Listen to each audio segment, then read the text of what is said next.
well, I want to bring up Miss Jocelyn Baez. I'm going to tell a funny, quick story of how we met. And you probably will experience this from me in the future, so I'll warn you now.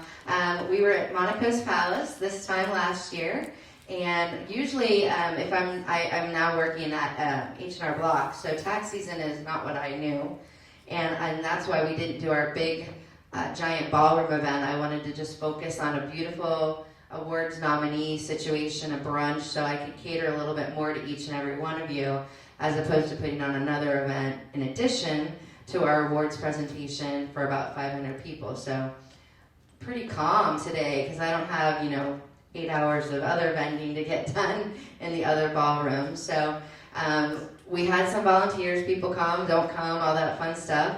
And Miss Jocelyn was one of our volunteers. So I'm setting up the day before, and I ran into a lady and I said, you should come to International Women's Day tomorrow. Bring your daughter, it'll be great. She's like, I think she's already coming as a volunteer. And I was like, whoa, that was a great coincidence.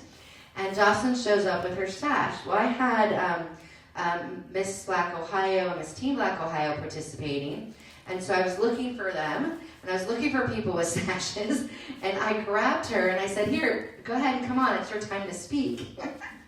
And I didn't realize that she wasn't really supposed to speak. She was just coming out in her sash to help volunteer for the event. So Jocelyn, if you want to come up. And so I put her on the spot, but like a true professional and born public speaker, she grabbed the mic and told her story. And I didn't find out so much later that it was the first time she'd actually had an opportunity to tell some of her story. So she's just a dynamite person. She's an ambassador of peace, the Universal Peace Federation here in Ohio. It's part of the United Nations, which International Women's Day is now embraced by the United Nations. And for those of you who didn't know, we have a United Nations chapter here locally, the only one in Ohio and maybe the only one over on this side of the United States. So it's a great opportunity to get involved. They're doing a lot in the high schools now with mock UN trials.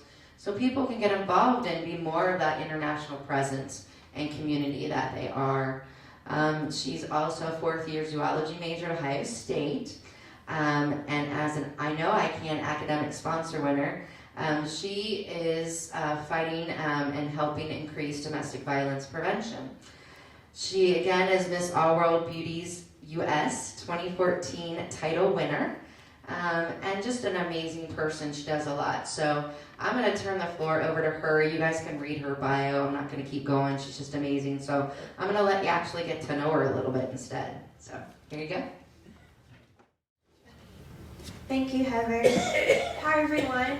First off, I want to apologize about my voice a little bit. I've been battling a cold for the past few days, so trying to get my voice back. So hopefully you can hear me pretty well. Thank you again, Heather, for that introduction. I wanted to shed some light on the actual International Women's Day because I didn't know of International Women's Day until probably about 2 years ago.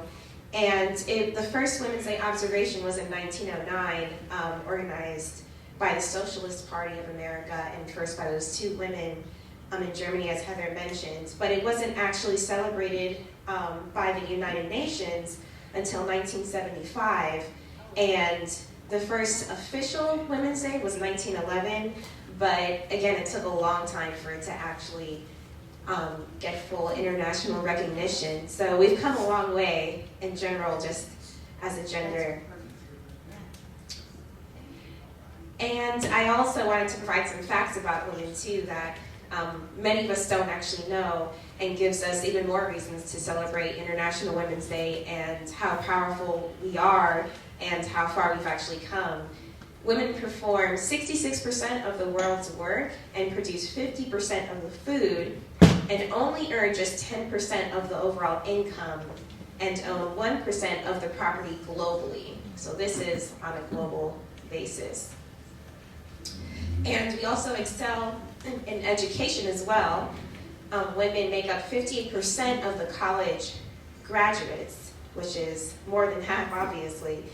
And studies do show that the smaller the gender gap is between men and women, the higher the economic productivity is.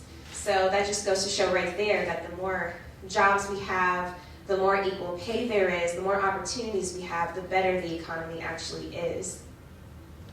And just to give you a little bit of background about myself, besides what Heather has mentioned, I've come a long way myself.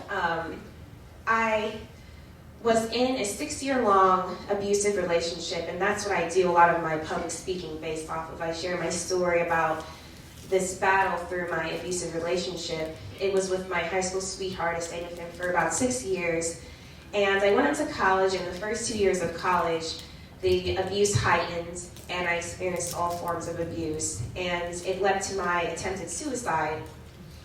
And after that, my whole life had completely changed. I hit this ultimate low, and I didn't realize that it actually was a new beginning for me. And I was diagnosed with post-traumatic stress disorder and depression. And I pretty much thought my life was over. But after I was hospitalized at Dublin Springs Mental Hospital, and I was discharged, my mom took me in, took care of me, and I started going back to school. My grades went up, and then that's when I was introduced to pageantry. And I am a dancer as well, and I study professional ballroom dance at a studio that's actually here on Broad Street. And that's when I started public speaking. So in pageantry, everyone has to have a platform as a pageant queen of what you're passionate about, what you want to fight for. And for me, I knew that was going to be fighting domestic violence against women. And the more I did it, the more I realized that, wow, there are so many women around me on a day-to-day basis who are either in an abusive relationship or they've been through one. And a lot of people don't even know that they're actually in an abusive relationship.